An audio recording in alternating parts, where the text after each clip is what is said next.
I'd like to learn from you. You're not supposed to build it up very thickly. No, I guess it's very thin. It's not. It's not washes.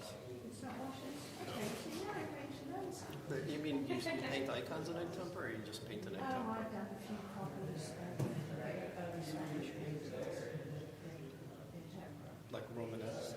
Yeah. Like manuscript paintings? Really other altars, really. You know, they have these lovely altars with lots of dissections of various past and religious stories. Because I'm trying to learn how they did it. Because I find that paintings really effective. Well, I think people kind of fetishize egg-tempera. And I think the best reason to work in egg-tempera, maybe the only reason, is so you can understand historical icons. If you work in a parallel process, it's easier to absorb the information if you work on it exactly the same way. Well, I miss it. I like the media aspect of having one block cover and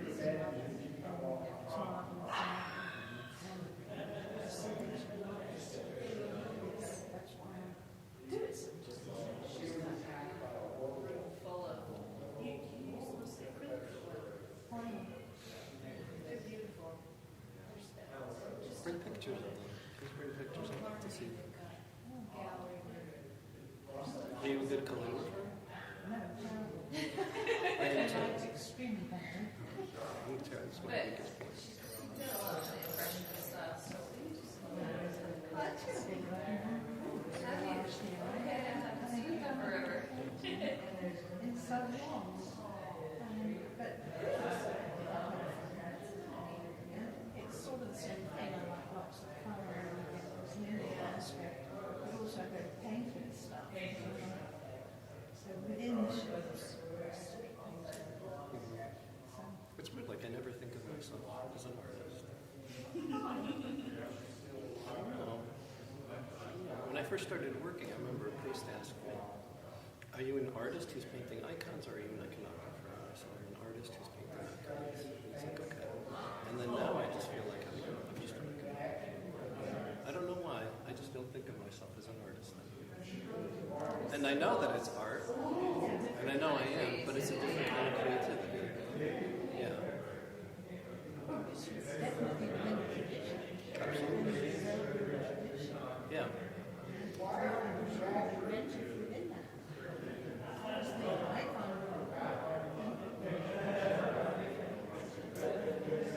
It's very traditional. There are lots of things that are in the tradition, but there are lots of choices.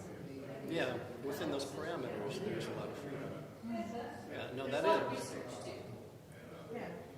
I actually have the prototype for that icon. Inevitably, you're working with an individual. Inevitably, you show yourself in the work, but that's not the goal. And my teacher once, she was looking at some of my work, and she said, "So you're working in your own way now?" And I said, "I'm just working." And I said, "I'm not trying to do anything." And she said, "No, stay like that."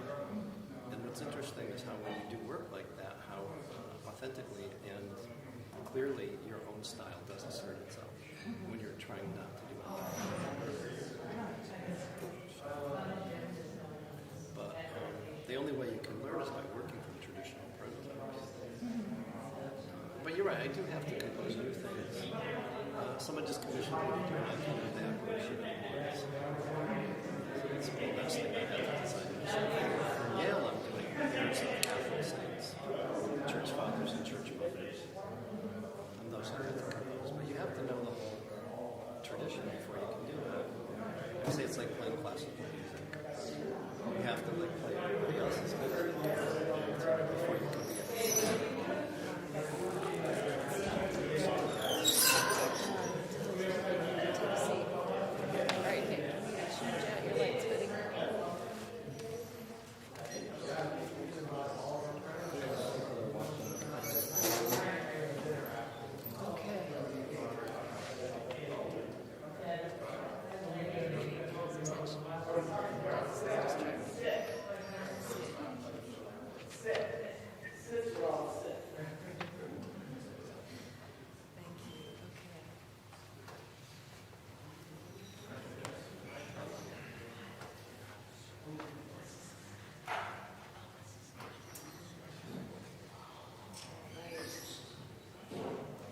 Good evening and welcome.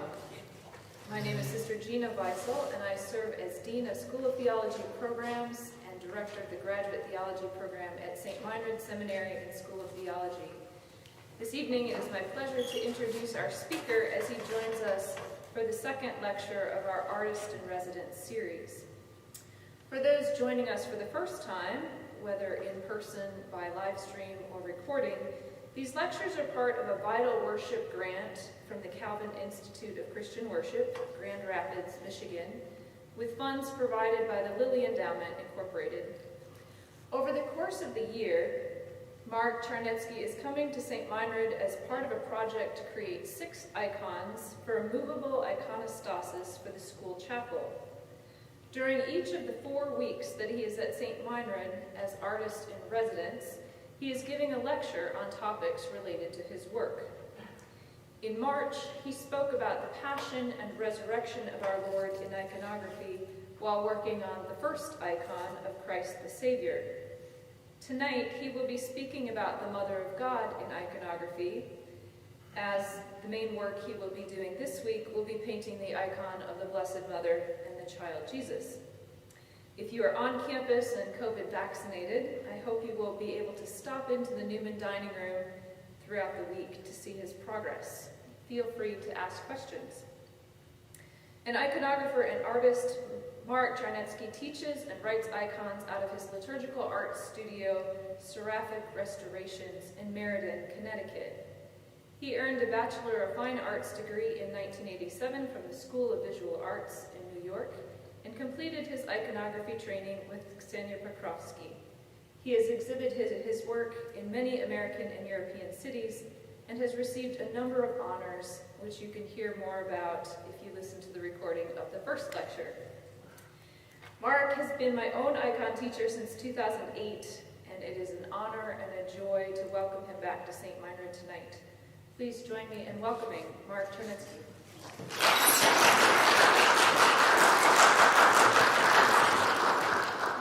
Thank you, sister. I hope that everybody can come back in September when I'll be giving a more comprehensive talk about a broader picture of what iconography is. Last month we talked just about one aspect, and those are icons that were connected with the subject of Christ's suffering, death, and resurrection. And again today we're just going to be talking about one aspect again, and that's specifically the icons of the Mother of God. I said a little bit about this last lecture, that icons are singular among all of the religious arts and are capable of expressing things that many works of religious art can't.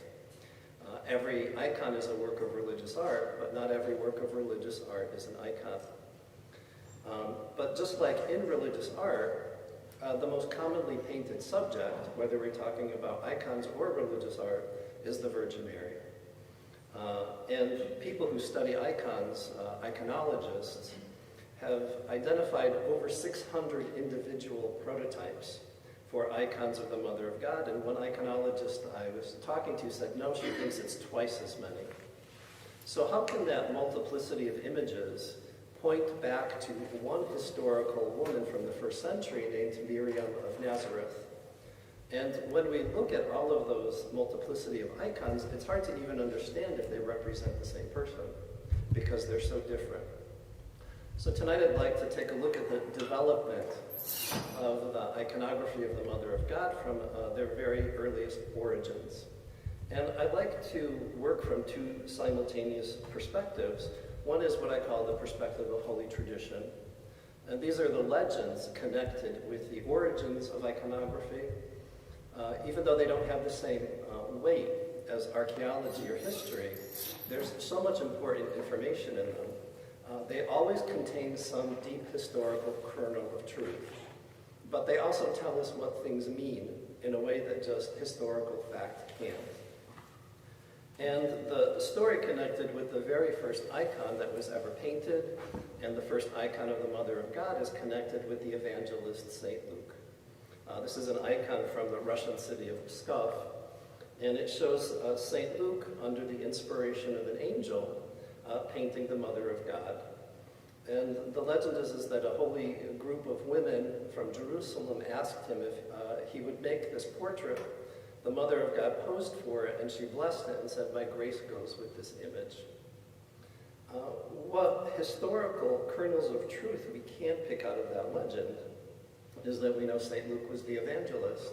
And in his gospel, we have the most information about the Virgin Mary and the early infancy of Christ. Information that's lacking in the other three gospels.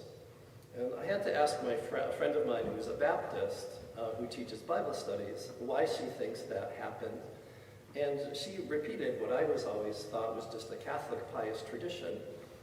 She said that either those passages were dictated to the evangelists by the Mother of God herself, or they were an oral tradition that was kept by a group of people who lived among her. She said that when we read passages like, she pondered all of these things in her heart, that's either something she would have said herself, or someone observed about her talking about these mysteries that she had lived through. Something else that we can see that's a kernel of truth inside of that legend is that St. Luke was Greek. The Jewish apostles and Jewish followers of Christ were so imprinted with that prohibition about making any images that they never would have even dared or attempted it. But archaeologists have found that even Jewish synagogues in Greek cultures were decorated, even though they had that formal prohibition. So if any of the apostles could have painted an icon or a painting of the Mother of God, it could have been St. Luke. A lot of us have heard that very sort of awkward phrasing that iconographers use. Do we paint icons or do we write icons? Both are correct and both are usable. To say we write icons is actually more poetic and metaphorically correct. Because we're not just making a painting, but we're actually writing a dogmatic text. As iconographers, we have a very heavy responsibility that the icon is not our own personal opinion, but it's our own direct translation of the actual gospel text. This is just a beautiful Byzantine Bible that I found. And one of the things that you'll notice about the icons that I'll be showing you today is how absolutely ascetic they are. That they're very literal with the text that they translate and don't include one detail more than what's included in the text itself. And for us as iconographers, whether St. Luke made a portrait of the Mother of God through the words and the record he kept, or whether he physically painted an actual icon, is for us exactly the same thing. When we make icons of the Mother of God, they're not my opinion of who she is. Literacy is something new. The church was always confronted with this issue. How do we teach people the stories from the gospel, the lives of the saints? And the answer was in icons. We've all heard that phrase that icons are the Bibles of the poor. And it's very true, but who is not poor? I know in my own family that literacy only goes back 2 generations. And this is how you would read your Bible. You would walk into a church and you would open your eyes. And the image that the iconographer made must agree with what exists. It reminds me of stories I've heard of monks who are copying manuscripts, changing and adding words. We're not allowed to do that. Today in the world, there are about 20 icons that say they are that icon that St. Luke painted. Radiocarbon dating of the panels proves that none of them were from the 1st century, but I wanted to show you a selection of those images. This is one of the most famous icons with that pedigree. It's the icon kept at the Basilica of St. Mary Major called the Savior of the Roman People. She was enshrined during one of the plagues. She was processed and the plague abated, which is how she acquired that title. It's become a very popular icon during our own epidemic, and one that the Holy Father prays in front of for the abatement of the epidemic, the plague that we're living through right now. It's gone through a very thorough cleaning over the past 2 years, and we can see it with its original colors. We know that this icon is very old, that it's a 6th century icon, and that parts of it are painted with wax, And wax, that's called encaustic, was one of the earliest ways that icons were painted. These icons of the Mother of God became very important because, unlike any of the other saints, we believe that she died and her body assumed into heaven. The Mother of God didn't leave behind any physical relics of her life. Imagine it's like someone in your family dying and not being able to view the body or visit their grave. So the icons acquired the importance of those first-hand relics in the same way that the relics would convey her presence. That presence was conveyed through her images. It's the icon of the Mother of God of Tikvin. It's an interesting icon. It was actually kept in Chicago for decades to shield it from the Soviets. It was returned after perestroika to the Russian people. And again, it has that reputation of being painted by St. Luke, but they know that it actually was painted in the 13th century. And perhaps one of the most famous icons connected with that legend, the icon of Our Lady of Częstochowa. It's an icon with a very complicated history that is the subject for another lecture. The icon was not just scratched, it was actually completely obliterated. It was smashed into pieces. The legend connected with it is not only did St. Luke paint it, but it was painted on a tabletop that came from the house of the Holy Family that St. Joseph made, so it was important that they save every scrap of wood. The icon was reconstructed, the boards were reconstructed, and this 15th century version was painted on top of those original boards. Again, what that image shows us is that Mary was a real historical person, and that St. Luke had some familiar contact with her. Again, we can't prove that legend, but as far as we're concerned as iconographers, the text and image are exactly the same. Archaeology tells us a very different story about the origins of icons. And on the left is historically and archaeologically the oldest image that exists of the Mother of God. It's in the Catacombs of Priscilla in Rome, and it's a fresco on one of the walls they dated it from the 2nd to 3rd century.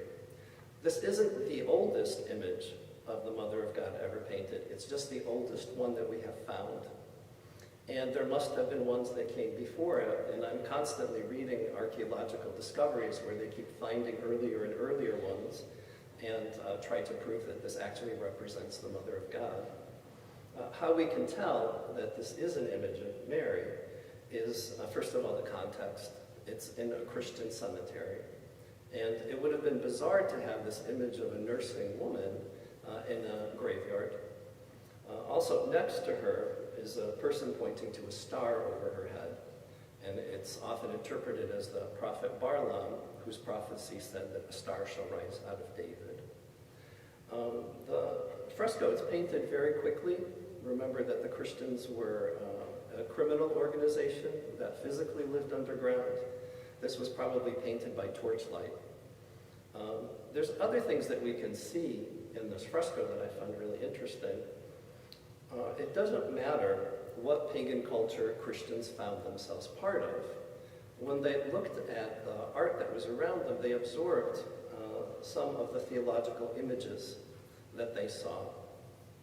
And you can see on the right-hand side, it's a statue of the goddess Demeter nursing her daughter Persephone. In the Bible, we often refer back to Old Testament verses that prophesy the coming of the Messiah. But it wasn't just the Jewish people who were waiting for Jesus to come. It was all people, all civilizations, and all cultures. So when those early Christian communities grew out of those pagan ones, they did the same thing, and they said, you know, in our world too, we also received those same kind of intuitions. And where they saw these kinds of archetypes, they observed, I would say they baptized them and made them into Christian images, even though they did not accept the theology behind them. There's a very interesting story about one of the emperors of Rome who had an apparition of a virgin who gave birth and built an altar to her in Rome. And it's very interesting to study this period of Christian art because it's sometimes very difficult to understand. Is it Orpheus or is it the Good Shepherd? Is it a pagan image or is it a Christian image? And that was very true until Christianity came out of the catacombs. Right? When Constantine declared it the official religion of the Roman Empire, that was when we started to see any sort of consistency with the arts and the representation of the Mother of God. Before, there was no consistency among those scattered communities. There was no theological agreement on many ideas. And the first work that Constantine set was to gather together the books of the Gospel, to decide what writings were canonical, which were marginal, and which were sometimes just bizarre. And he collected those books and said, this is what we're using for the parameters of Orthodox Christian understanding. Another issue that needed to be ironed out was, who is this person, Jesus? It's interesting to read how all of those early Christian heresies were all about trying to solve who is he? Is he just human? Is he a god with no body? Maybe he was just a noble philosopher. And the next issue was to define not just who was Jesus, but what was Jesus. And the conclusion was that Jesus was 100% human and 100% divine at the same time from the instant of his conception. When we look at an icon, and what makes icons so special, religious art shows us how holy people or events unfolded in our world. And we can see in the icon this very recognizable portrait of Jesus. How we arrived at this and agreed this is what he appeared as is, again, a subject for another lecture. And we see his real human form. And that's one part of that 100%. That other 100%, iconographers admit their futility. We can't show it. There's no way we can show something that's invisible. Right? And that's what we believe as Christians is reality. Every Sunday we recite the creed, we say, I believe in all things visible and invisible. Iconographers found a way to show how both worlds intersect. Behind this image of Christ's human portrait, we see a symbol, the halo. It's a symbol that was borrowed from pagan art to show that that person was divine or filled with light. And absolutely unique and specific to only icons of Christ is that 3-bar cross in his halo with the 3 Greek characters, Omega, Omicron, and Nu. Icons don't use symbols to keep secrets or to hide information. They use signs and symbols to point to things that can't be articulated in any other way. The 3 Greek characters are the first 3 letters for the phrase, I am who am, which is how God revealed himself to Moses. By just juxtaposing that halo, that cross, those 3 characters, we show that divine nature of Christ, or we point to it, we can't show it, we indicate it, and articulate what he himself said, that he who sees me sees the Father. In very strict iconography, it's improper to make images of God the Father because he's an ineffable mystery. It's impossible to describe him. We lack the words. But we can make images of Jesus and point to his divinity with those symbols. Another question that came up after the person of Jesus was articulated was then, well, who was his mother? And again, there was no dogmatic consistency.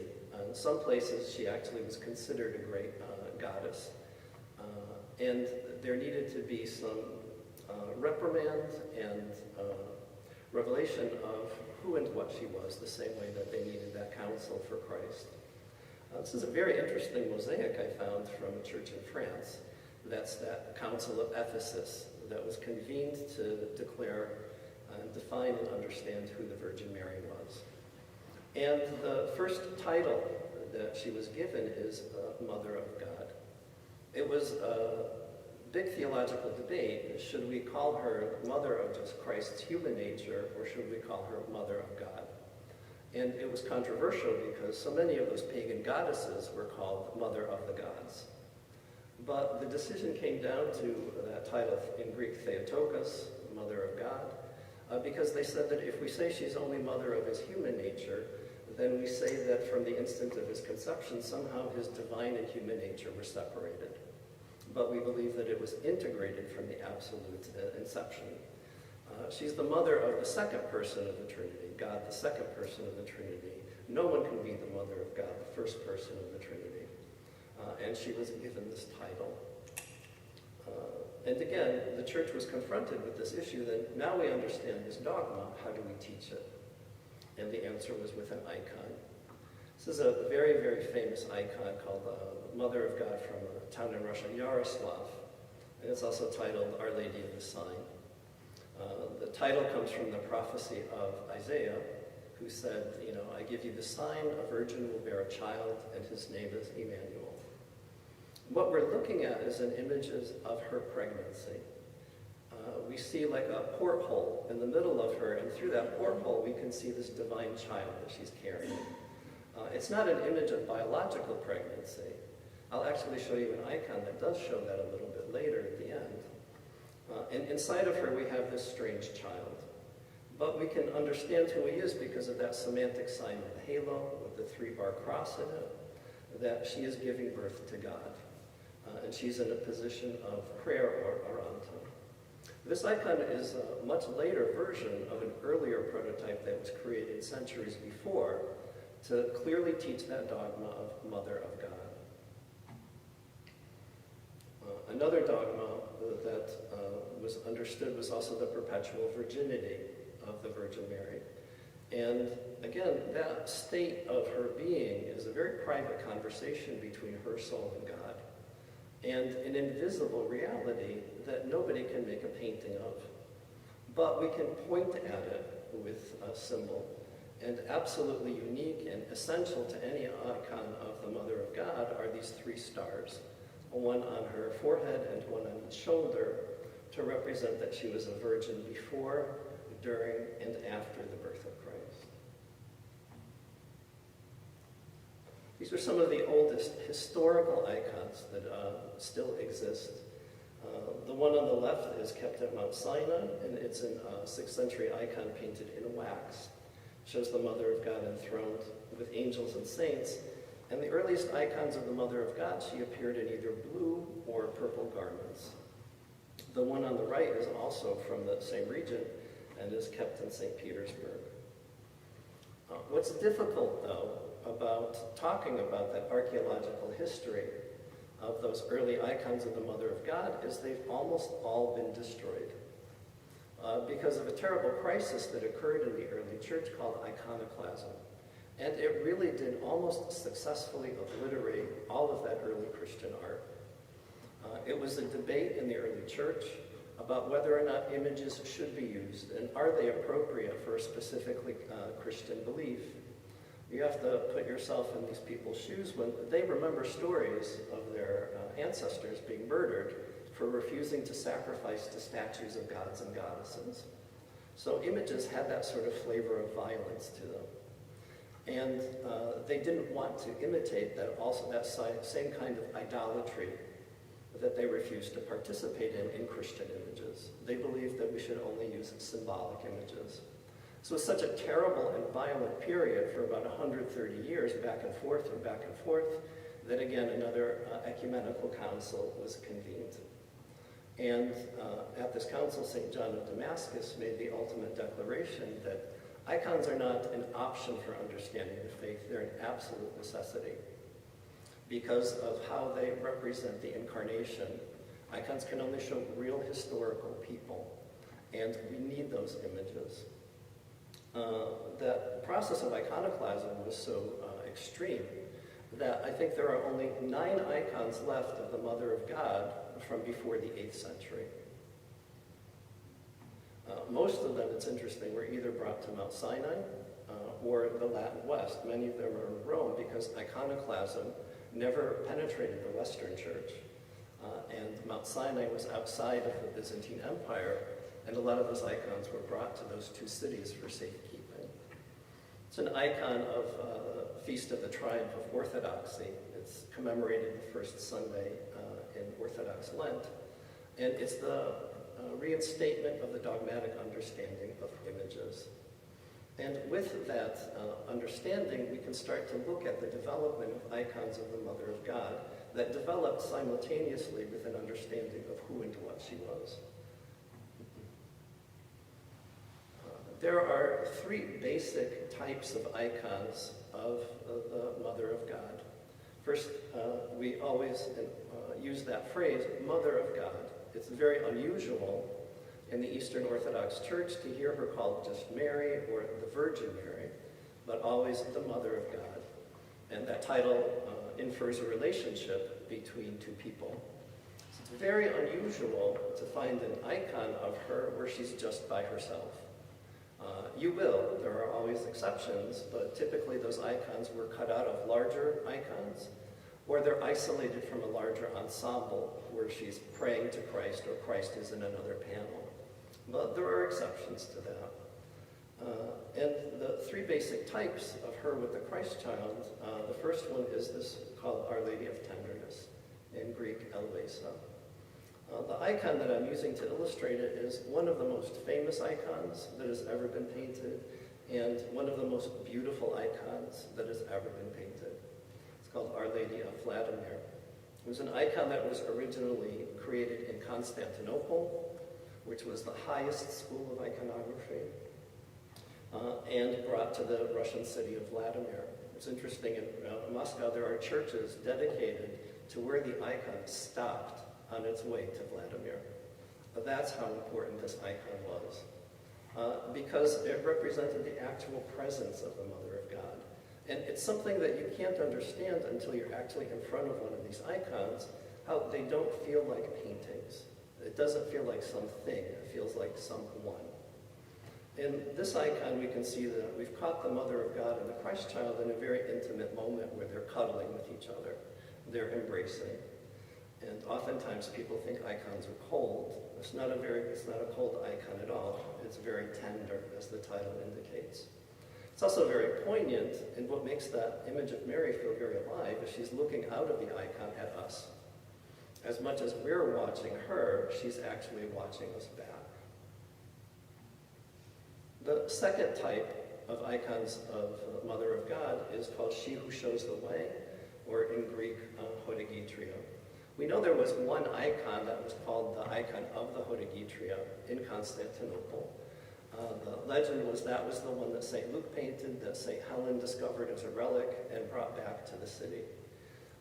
Whether or not it was, we don't know, because after Constantinople was sacked, that image disappeared.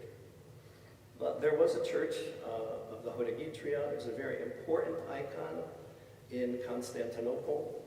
And what makes it distinct is the Mother of God is more formal than that playful image we saw of her before. She's very frontal, and she's holding the Christ child in one arm like it's a throne, and she's deflecting the attention away from herself to her son. Why it's called She Who Shows the Way. She points to him, and he in return blesses us.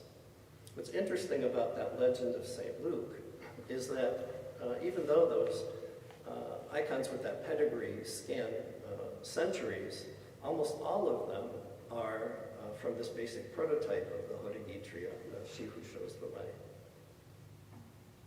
And then the third type, which we've seen already, is that icon of Our Lady of the Sign, where the Mother of God isn't holding the Christ child, but the Christ child is emanating from inside of her. Those are individual icons of the Mother of God, but with the Church's understanding of her importance and her place in Christian history and in the Gospel, icons were created to tell her on the story of her own life. One of the most interesting sources for iconography and for icons of the Mother of God is one of those books that was not accepted into the canonical grouping of the Bible, but was kept as worthy of belief, is called the Gospel of St. James. And I encourage you to read it. It's actually not a very long book, and it's very readily available on the internet. This is an icon of flight into Egypt with the Mother of God on a donkey with St. Joseph behind her, and in front St. James leads the donkey. The Proto-Evangelium says that St. Joseph was originally an elderly man who was already a widower when he had had taken Mary into his home.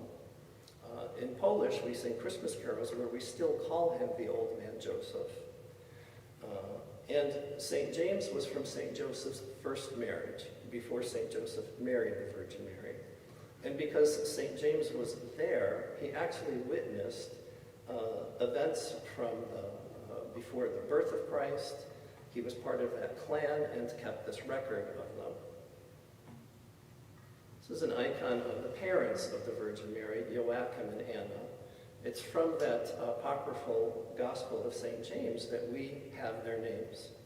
So you can see that that proto-evangelium was given a kind of implicit approval because their names don't appear in the Gospels. The proto-evangelium, St. James relates that Anna and Joachim were an elderly couple who were sterile. Joachim was rejected from the temple when he went to pay his tithes because he had no children. It was considered a curse and that he was unclean, and went in the mountains to grieve, while Anna sat at home and also grieved.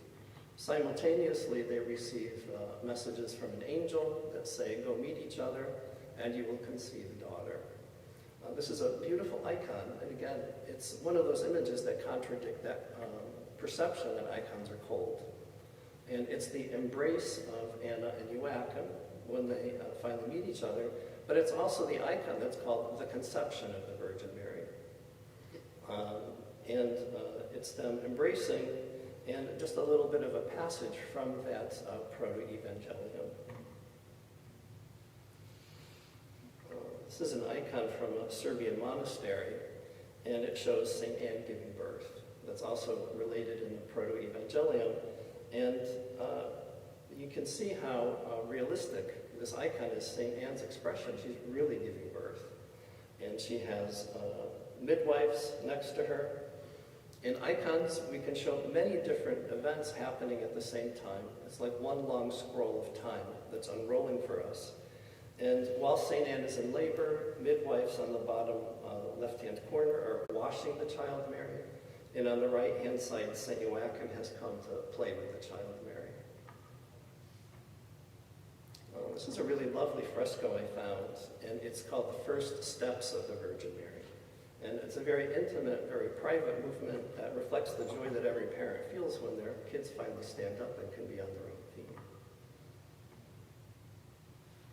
And a really very well-known and beautiful icon of St. Anne holding the Mother of God. It's a Cretan icon. What I love about Cretan icons is they're very, very clear. They're very unambiguous. And what's interesting about this icon is the Mother of God herself will be in the same pose. Instead of St. Anne holding the Mother of God, it'll be the Mother of God holding the Christ child. I love to make this icon as a pair to show the parallel with St. Anne and Mary on one side, and on the other side, Mary with the Christ child. These are some feast day icons that show us different scenes from the early life of the Mother of God. And again, this is from the proto-evangelium, and it's the presentation of the child Mary into the temple. That out of gratitude for giving them a child, Anna and Joachim dedicated her to service in the temple. And it said that as a child, she ran up all of the stairs by herself because she was so eager to live there. And we see in the tower behind the priest, I can't remember his name right now, the father of John the Baptist, we see the Mother of God sitting and being fed by angels. It's a mosaic that depicts another scene from the proto-evangelium. I think it's interesting that mosaics were made from that proto-evangelium. It's such a monumental format. Even though that book was not accepted as part of the canonical Gospels, it was so important that those scenes were repeated over and over and over in very important churches. And it shows St. Joseph accepting the Mother of God as his bride. And the legend connected with it in the proto-evangelium is that many suitors came for her hand, and they had to lay their staffs on the altar, and a dove settled on St. Joseph's staff, which bloomed into flowers. It's why in Catholic iconography we always show St. Joseph holding a staff with flowers or lilies on it. These are some icons of the Annunciation, and the Gospel gives us one retelling of the story in the Proto-Evangelium, another one, very parallel. But in the Proto-Evangelium, the angel doesn't ask Mary once, but first comes to her while she's drawing water from a well. I just saw an article of a fresco that they found that they think is older than the catacomb fresco, and it's the Mother of God at the well. But so much of the other parts of the painting are missing that it's hard to tell if that's actually what the scene is. And of course, the Annunciation itself. It's a really beautiful and very dynamic movement of the angel towards the Mother of God. And you can see in her left hand, she's holding a red skein of wool. That her work in the temple was to be with the other temple maidens who wove the curtains and did the embroidery that was in front of the Holy of Holies. This is a really amazing icon. It's called the Ustiag Annunciation, and shows the angel Gabriel talking to the Mother of God. And she's also holding that skein of wool. But you can see that this is after she has said yes, because the iconographer has painted inside of her the Christ child. And that's the image on the right. We can see that transparent Christ child emanating from inside of her. It's oftentimes a subject that's depicted in Orthodox churches on the royal doors. Instead of an altar rail, there'll be a wall of icons. They're called royal doors because the consecrated Eucharist is brought out through them. But oftentimes the scene of the Annunciation is painted on it, because it is through Mary's consent that Christ comes out into the world. This is a really amazing icon I found. It's from Cyprus, and it shows the visitation, the meeting of St. Elizabeth and the Virgin Mary. And the gospel account, again, icons are very literal, says that the baby leaped for joy in St. Elizabeth's womb. And that's what this iconographer has shown, that John the Baptist is leaping and bowing in front of the child Jesus inside of Mary. And a very conventional icon of the Nativity. It's very different than the kinds of statues that we see in our churches, a very different arrangement of the Nativity. And in the center, we see the Mother of God on a couch, turning to speak to the midwives. And behind her, the Christ child is born in a manger. We talked a little bit about this in the last lecture, that manger looks very much like a sepulcher, and is a very intentional device used by the iconographer to connect those two events. And then underneath, we see the Mother of God talking to midwives who are washing the Christ child. And on the other side, St. Joseph talking to shepherds. Those two scenes from the bottom are also from the Proto-Evangelium. And they're very interesting because what they do is they express a doubt. The midwives are washing the child, and one is saying to the other, do you believe that story that she told you about how this baby was conceived? I don't. And on the other side, St. Joseph is being tempted. Oftentimes, diabolical figures and icons are depicted in profile. And one of the shepherds is also raising that same doubt to St. Joseph.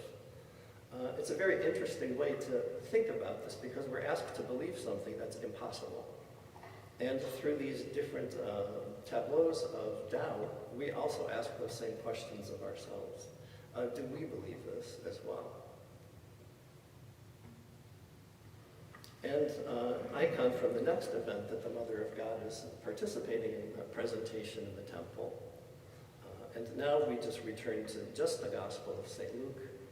And we see St. Joseph, the Mother of God, Simeon receiving the Christ child, and the prophetess Anna. Again, the icons are so literal and so sparse with what they use and what they don't use. We can see every single passage from that Gospel of St. Luke. St. Joseph holding a pair of turtle doves, the Mother of God handing Simeon the child, and the prophetess Anna behind him. It's very unusual, outside of icons of feast days, to see any images of St. Joseph. And even in the Catholic Church, devotion to St. Joseph developed later. You'll never find individual icons of him or even a dedicated feast day to him, even though there are feast days to less important characters in the narratives, like Simeon and Anna. Intentionally, that early devotion to St. Joseph was suppressed. We can see that he's recognized as a saint because he has a halo in this icon, but it was intentionally suppressed to cast no doubt that Christ's paternity was divine and not human. It was only after that was so well imprinted in people's understanding that actually the cult of St. Joseph developed. But this is the last icon and the last image we'll see of St. Joseph in that spectrum of events. On the right-hand side is an icon from, a provincial icon from Russia, and it's called the Mother of God of the Seven Swords. When she received the Christ child, Simeon prophesied that this child would be the rise and fall of many, and that a sword of sorrow would pierce her heart. And this is an icon that shows the Christ child in her heart with the seven swords piercing it. It's an image that came from the West into Orthodox iconography, the devotion of the seven sorrows of the Mother of God. It has a very interesting title, The Melter of Evil Hearts, or the Softener of Hardened Hearts. One of those first swords, though, was the loss and the finding of the Christ child in the temple. And it's a Cretan icon that shows that event. And again, very, very literal. You can almost see the speech balloon coming out of Mary's mouth saying, "Your father and I have been looking for you."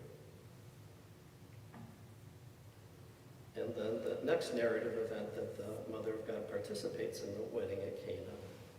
We see the wedding table, we see the servants filling up the jugs, and the Mother of God asking him to please, do this miracle, and him saying, "Woman, my time has not come yet." And then the crucifixion. This is something that we talked a little bit about in my previous lecture. What's interesting about icons of the crucifixion is how quiet they are. Right, compared to a lot of Western religious art that show the torture and death of Christ. The icons are very, very quiet. They show real human suffering. It has to be shown because it's part of that actual event, but it's understated because it's written in the perspective of the joy of the resurrection. Right? Icons are like one long scroll unfolding, and you know what the destination is, what the ending is going to be like. So that pain is understated because we understand that there's going to be some reason and fulfillment for that suffering. And again, very, very literal icon, right? If you never read the gospel, you could look at this and you could understand every phrase that's used in that crucifixion narrative. And two icons from the Passion of Christ, the removal of the body of Christ from the cross and the burial of Christ. We can see in that burial of Christ icon that parallel that was created when the iconographers who painted the infancy nativity icons showed Christ in the tomb. And we see on one side the Mother of God embracing the Christ child, and the other side her embracing his corpse. And very deliberate parallel being made to show that even at his birth, that trajectory to his death, suffering, and resurrection was already begun. Icons are very good at reconciling paradoxes and things that normally don't go together. It's one of their special characteristics. In the Catholic Church, this image is called the Pieta, the lamentation over the dead body of Jesus. But this icon of lamentation doesn't have that feeling of hopelessness. This is an icon that's only brought out on Good Friday and Holy Saturday, and the title of the icon is "Mother, Do Not Weep for Me." Again, it has that optimism. Even though what we see is Mary's real human grief, we have that Christ telling her, "Don't weep for me, seeing me in the tomb, for I shall rise and be glorified on the third day." And then the next narrative event that the Mother of God appears in is the Ascension. This icon is about the size of a sheet of notebook paper. It's a very, very tiny icon. It's great to see it blown up on a giant screen because you can see how even those tiny little details are very, very literal, and only the narrative facts were included in the image. icon of Pentecost, with the Mother of God sitting in the middle of the apostles with the descent of the Holy Spirit.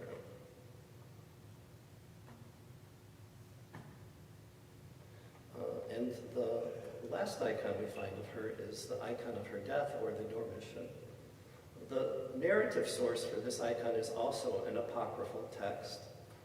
And we see the Mother of God dead, laid out on her bier. We see her corpse.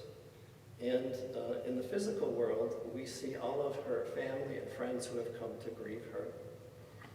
I love this icon because it really shows, I think, one of the most clear examples of how an icon can accomplish something that religious art can't.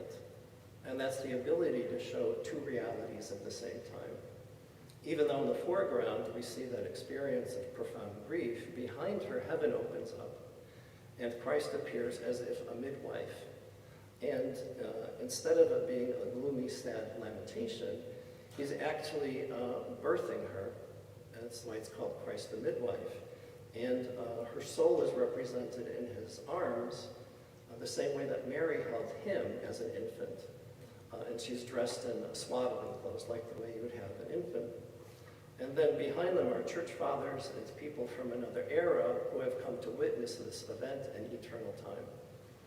And I've never seen a work of art that articulates such a very profound Christian paradox, that the day of our death is actually the day of our birth. There are images of the Assumption of the Mother of God, but usually they're part of that scene of the Dormition.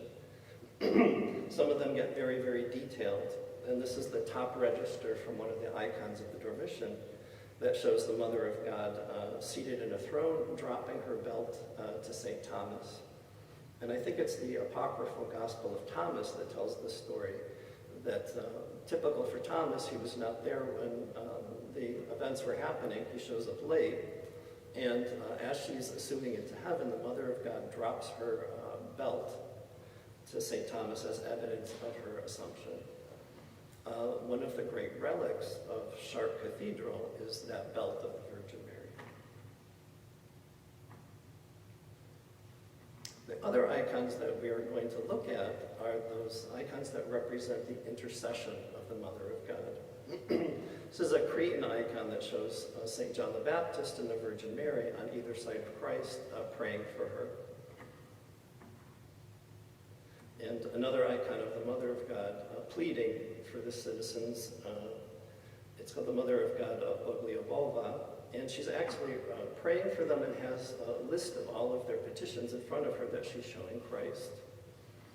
These icons talk about another important dogma connected with the Mother of God, and it's the communion of the saints, that the Mother of God and all of the saints are continually praying for us, she more than all of them together. This is an icon that's also an important articulation of her intercession. It's called the Our Lady of the Protection of the Mother of God. And it's from an event in the history of Constantinople when the city was sieged, and the Mother of God appeared above the sky, holding her veil of protection over the city. And this is the city of Constantinople, its citizens and saints coming to witness that great miracle. This is another icon called the Mother of God, the Joy of All Who Sorrow. It's a beautiful title. It's a hymn of praise to her. And what it shows is the Mother of God interceding for all humanity and accomplishing all of the deeds of corporal mercy. On one side, there's angels giving naked people clothes. The text says, "To the naked you are a garment, to the lame you are a cane, to the hungry you are food, to the lonely you are a companion." You have to put yourself in the time and place where oftentimes the only hope you ever had for healing or a good resolution was prayer and a miracle. A time before there were antibiotics, a time before there was access to medicine and doctors, before people understood the circulation of blood. Oftentimes that was the only hope you had, was prayer and a miracle. This is a calendar icon that shows the feast days of the icons of the Mother of God. And on this one, it's 161 different icons of the Mother of God commemorated at different times of the year. It's an icon of icons, and it shows the popularity of the devotion to the Mother of God and all of the titles that she has been beseeched under. Some of the titles are answered prayers. Some of the titles are cities where miracles have happened. But all of them are basically variants of those three specific types that I mentioned before. The Mother of God of Tenderness, She Who Shows the Way, or Our Lady of the Sign. And there's always some little thing that will tell you it's the Mother of God from this city instead of the Mother of God from that other city. This is a 19th century, it's called a 9-part icon. Again, it's an icon of an icon with 9 smaller images. By the time it gets to this, the cult of the icon is so widespread that when I look at this, it reminds me of something like a spell book or incantations. That each one of the icons represents such a specific need that if your prayer wasn't answered, someone would say to you, "You fool, you shouldn't have prayed to the Mother of God of Smolensk. You should have prayed to the Mother of God of Three Joys, and you didn't use the right prayer." And this is where we start to see that splintering of all of those different aspects and monumentalization of those tiny aspects into their own icons. But there were real events that created the reputation for these icons. There's one icon here, the Mother of God, She Who Seeks the Lost.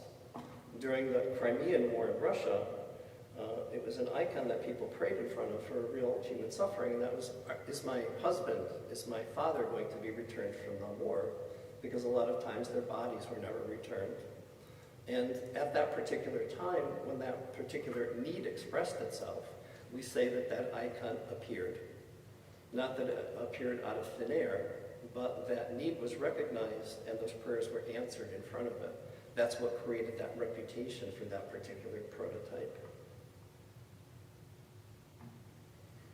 So one of the most famous icons in the history of iconography is the Mother of God of Kazan. Kazan is a city, and I get to say this is probably one of the most popularly copied icons of the Mother of God. And she's called the Great Victory Bearer of Russia. It's interesting, it was an icon that was abandoned and buried. The legend says that a girl received a dream of the Mother of God who said, "Go find my icon and unearth it and bring it to the parish church." It's interesting how many legends connected with icons start with the icon either being abandoned or desecrated. And later they become wonder-working, miraculous icons. She was called a victory bearer because she was carried into battle against the Polish army. It's almost like she was used as a weapon or a defense. And when the Russian army won that battle, she was enshrined as one of the most important icons of the protector of the Russian state. Good if you're Russian, bad if you're Polish. One of the most best-known icons for Catholics is the icon of Our Lady of Perpetual Help. It's a beautiful title that talks about, again, the successful intercession of her. Originally it was a Cretan icon, and the first title for it was the Mother of God of the Passion. And I think it's a very psychologically insightful icon. It shows the Mother of God holding the Christ child, and he's very agitated. We can see that his shoes are falling off his feet, and he's turning to see an angel behind him and on the other side, and it's the archangels Gabriel and Michael appearing to him, showing him the instruments of his imminent torture and death. And while he's in the state of agitation, all the Mother of God can do is hold his hands very tightly, and she looks out at us, remembering that prophecy of Simeon, that this child will be a sword in her heart. This is one of my favorite icons, and it's called the Mother of God, the Helper in Childbirth. The icon of Our Lady of the Sign is an icon that, again, it doesn't show her biological pregnancy, this does. And this was an icon that was created, it wouldn't be the kind of icon you would see in a church. It was created by lay people for a very popular and important need. It was an icon that was carried by midwives with them when they had to help women give birth, which was at one time one of the most dangerous things that could possibly happen to a woman. how many women died. I don't remember the statistics, just from being pregnant. It was always you walk to the edge of the grave every time you had to give birth. And this icon was created to help women bear that pain and also to reassure them while they were doing that process. It's a very powerful and, I would say, empathetic image between one birth giver to another birth giver. And icons were also created for specific needs. This is an icon that was created for students. It's called the icon of the increase in reason. And you would pray in front of it to help you be smart, to help you remember things. It was the icon I prayed to before I did this lecture today.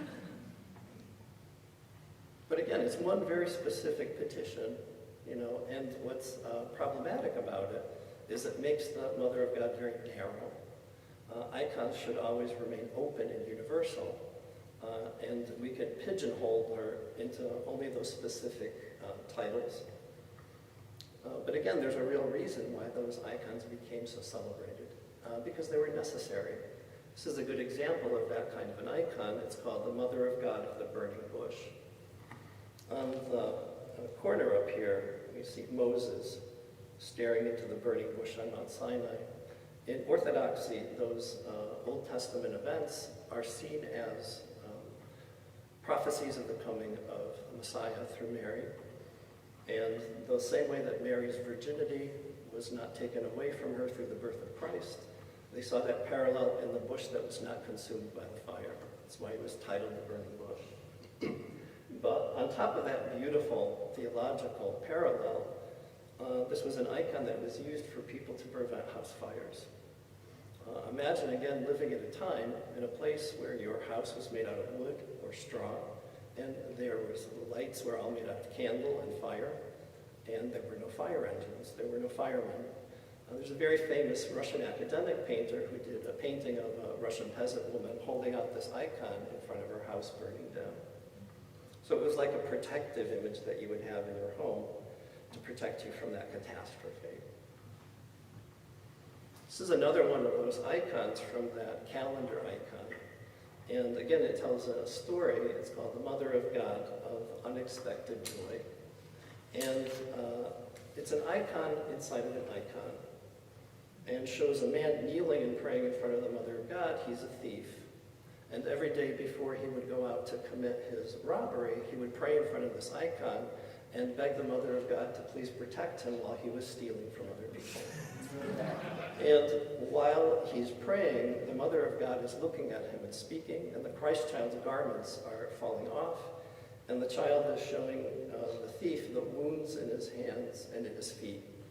And sometimes there's almost like a speech balloon that goes between the two of them, and he says to the Mother of God, "Oh, Mary, who has done this to your son?" And she answers back, "You and all who sin against him." So the unexpected joy is the intercession of the Mother of God and that conversion. And these icons continue to appear. And again, not an icon that just appears out of thin air, but a specific need is addressed because of the prayers that are answered in front of that icon. This is an icon that I see reproduced everywhere now.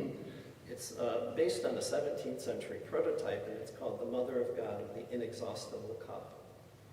The original motivation for making this icon was to explain a very simple idea that the real presence of Christ in the Eucharist, that the Eucharist is the same Jesus that Mary herself gave birth to.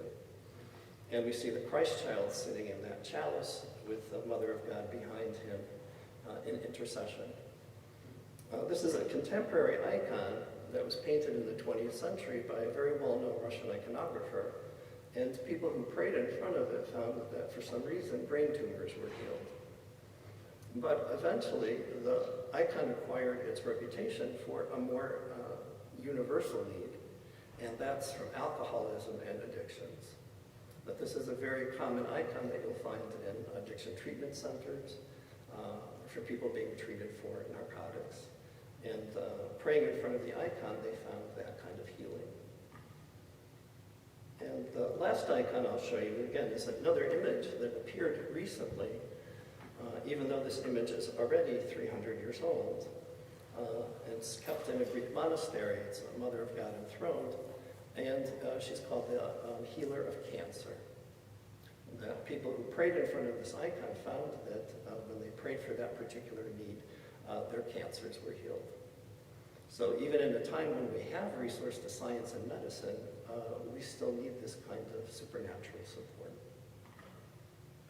So that's the last image I have to share with you. And I'll leave you with this icon of the celebration of the reinstatement of icons in Constantinople. So, are there any questions? Challenges? Yes. You know, I'm always afraid to talk because I assume that the audience is going to be filled with theologians, and I'm doing that right now. It's like playing basketball with Michael Jordan. Well, my question is really about, it's not particularly theological. Years ago, I was in India at the shrine of the martyrdom of St. Thomas, and they also claim to have a St. Luke icon. Are you familiar with that? It doesn't surprise me. It doesn't surprise me. No, but there's lots of them. That legend can be connected with Our Lady of Montserrat in Spain. You know what it says again? I really don't care about the actual historical accuracy of it. The truth that I find in that is that Mary was a real human being connected with other real human beings who knew her, and that he was the one that brought her to that place. But there's lots of them everywhere. Yeah, go ahead, please. Just follow up on this, not my question, but also I was hiking in Greece many moons ago, and outside of Patras, Greece, there was also an icon of painted by St. Luke. My question is, you have a very interesting claim that Byzantine icons are aesthetic. Mhm. Right? 'Cause in some ways, the last thing you think about a Byzantine church is anything but aesthetic, right? Flamboyant. Yeah, because of the covers, the jewels and the covers that go on top of them. Sure, I think maybe it's a cumulative effect. Like each individual icon may be quite aesthetic, Mhm. but when you add them all together, they make quite flamboyant, right? It's exuberant. I wonder if the arguments in favor of icons, the change of that is part of the explanation. You mentioned, right, the idea of the Bible for the poor or Mhm. illiterate. That's what the Cappadocian scholars would have said in the 4th century. But by the time of this icon, right, in the 8th century, John Damascus and Theodore the Studite, their arguments had nothing to do with education. It's more now icons are a window into Right. another. They are a place, we believe that somehow, in a mystical way, that the image is connected with the person it represents. But I can't show you where that seam is, and I can tell you for a fact I know because I make them. But in some way, that image stands in the place of that person, and in some way it connects us with that person. And it's not just an educational tool. You also understand this because our lives are filled with images and pictures of people we love. And we don't treat them as just pictures. You know, I have a picture of my father on my refrigerator I talk to every day. You know, I know it's a photograph, but somehow I feel when I talk to it that I'm connecting through that image to another world. And that's important. It's important. They're not just something, they're someone. But one of the arguments of the iconoclasts was, you know, that it can also be a fetish. That there was one story I read about that the priest would scrape paint off of the icon and add it to the communion wine. Right, and that's a mistake. That the icon doesn't have that same rank as the Eucharist. Yeah, there are also placekeepers for people who have gone. And again, like for the Mother of God, it's important because she left behind no relics. So the picture of her acquired the importance of having her first-hand presence. But the idea of flamboyance, I don't know. I mean, in America, we are, you know, you walk through Times Square, you're bombarded by images from all sides. And it's interesting to go into a church that's painted floor to ceiling. It feels very quiet. So, yes. Can you do an icon for modern sense or for an image of Mary appearing in different cultures? Yeah. I was telling Sister the last commission I just finished is an icon of the apparition of Mary at Lourdes. And you know, in order to do that, you have to understand the language of the icon and what that language means. It wouldn't be a subject that you would find in Orthodox icons, but Of course you can, as long as it happened and those apparitions have been approved. You know, there's some apparitions I wouldn't even touch with a 10-foot pole because they seem so strange to me. And again, it's not about my opinion, it's about what, I'm working as a service to the church, and it's about what the church understands and approves. But of course you can, of course you can. Yeah. Just along those lines, for example, Our Lady of Guadalupe, does that, what kind of connections or not does it have to Eastern Orthodox iconography? Church? Yeah. Remember, I read an Orthodox arts journal once that said, which was about 20 years ago, that they believed that it was an image that God made, but why did he use the wrong colors? Seriously, I couldn't understand this, you know, that why is she in these colors when in an Orthodox icon she should be in red or brown? I'd like to think provocatively about those kinds of images, and to be honest, I would prefer to believe, like the Shroud of Turin, and this is personal, that they were made by people. And I was reading the Butler's Lives of the Saints for the Feast of Our Lady of Guadalupe, and they sidestepped the whole issue of whether or not it was a miracle, to say that the miracle is the effect and impact it had on people. How it's connected with iconography, you know, you can say that in function, it's absolutely an icon. You know, it doesn't have the same semantic language or aesthetics of Orthodox icons, but in function, it's absolutely the same. And it's one of those images that when you see it in person, you can't look at it as a thing. I had this experience when I saw the icon of Our Lady of Częstochowa. It's very strange. I'm an artist. I know how these things are made. I could not look at it as a thing. It just felt like somebody who had been sitting there for hundreds of years and had been looking and listening. And it's a very uncanny feeling of presence that you get when you see something and you recognize it immediately as being an icon. Like what you said before about how icons, asking about them, how they're connected somehow with the person they represent. It's a very weird feeling, but I've had that experience where that window is really open. You know, this is a story I remembered so long ago. I thought I must have made it up until I found it reprinted in a book about Picasso. That Saint Bernadette had to work with the artist who sculpted that statue for the grotto at Lourdes. And he went to the bishop and said, you know, that nun is driving me crazy. Nothing I do makes her happy. And the bishop had to meet her and say, you know, we have to make something that represents what you saw. And she said, I can't stand to look at so many ugly Marys. And the bishop sat with her and looked through art history books. You know, did she look like this Raphael? Did she look like Caravaggio? And she said no, until she saw a picture of an icon. And she said, this is what I saw. It's a strange reaction because icons look so general. And the other icons looked so specific, that was the problem. Because when she saw the icon, she could look through that window to what she saw with her spiritual eyes. With the other icons, all she could do was look at them with her physical eyes. But that icon gave her the ability to look through the image to the person she saw. You know, it's more like a medieval French Gothic image. I can't remember the name of the icon, but she said, this is what I want in the grotto. I'm sorry? Our Lady of Cambrai. Yeah, Our Lady of Cambrai. It's interesting, it was in a book about Picasso. So, just that, how icons can work in ways that religious art can't. That it can keep that window open, whereas a lot of religious art is so specific. When you look at it, you think, you know, my mother has a picture of Mary on her wall, it looks like Meryl Streep. And every time I look at her, I can't see Mary through it, it looks like Meryl Streep. You know, and that's what I mean, like they can close that reality from you when they get too specific, which was what her experience was. So, I've had people ask me, like in the nativity icon, why is Mary looking away from the baby? And you say she's looking at the she's midwives. talking to the midwives. Can you say any more about that? I don't know. To me, it's you know, because I'm used to nativity scenes. And I had this discussion with Ksenia, my teacher, that I said, you know, I think even the simplest plaster nativity scene is for me better than an icon because I feel like I can go into that scene and that, the statue shares my space, whereas an icon, it feels more like a diagram. So that's just, I think, also about acclimation. But I don't know, sister. I would feel it would be hard for me to paint that icon with Mary in that position, looking away from the child. Sometimes she looks like she's sad, sometimes she looks pensive. In that icon, she actually looked pretty cheerful.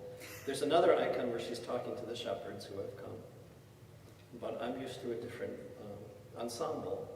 So, I would copy it just to be able to understand it better. And maybe if I made a good copy of it, I would figure it out. Because that's the kind of thing I wouldn't understand unless it passed through me. And maybe I would get it.